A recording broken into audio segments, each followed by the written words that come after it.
เลือดเดียวมือ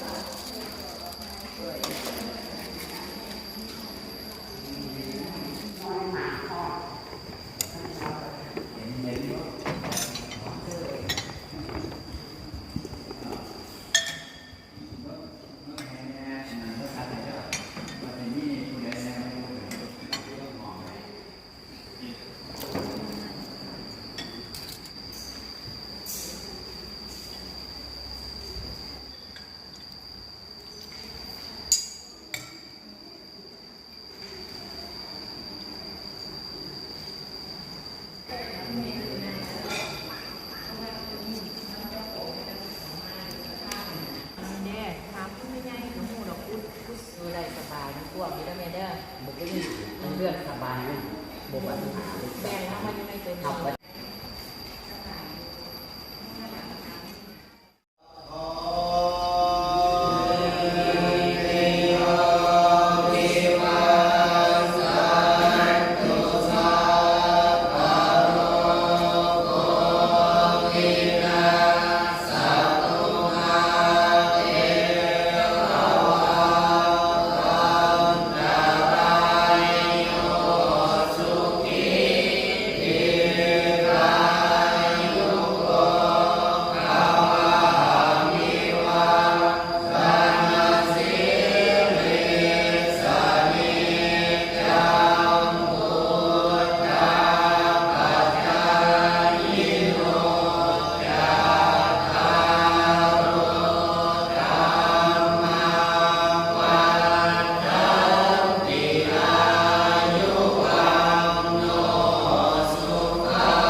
หกจำลองของปูคำตาเนาะสำเร็จเสร็จสิ้นเป็นที่เยี่ยมห้อยแม่ละหูปั่นปูนี่พญานาคอ้อมหอบล้างไงเนาะ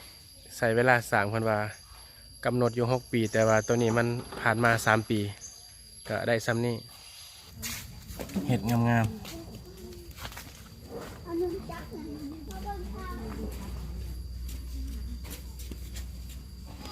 อันนี้มันจองรุ่นเก่าเนาะ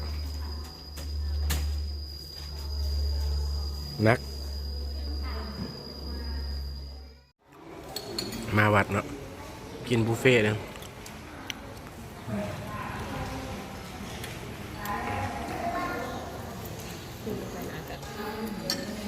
กินบุฟเฟ่ต์อยู่วัด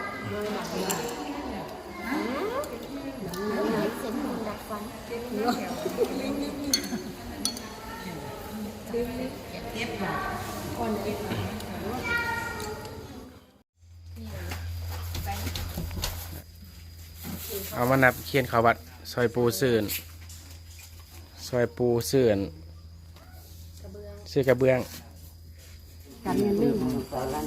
ธรรมดาเลยการเงินเรื่องน้อย2,500,000เนาะ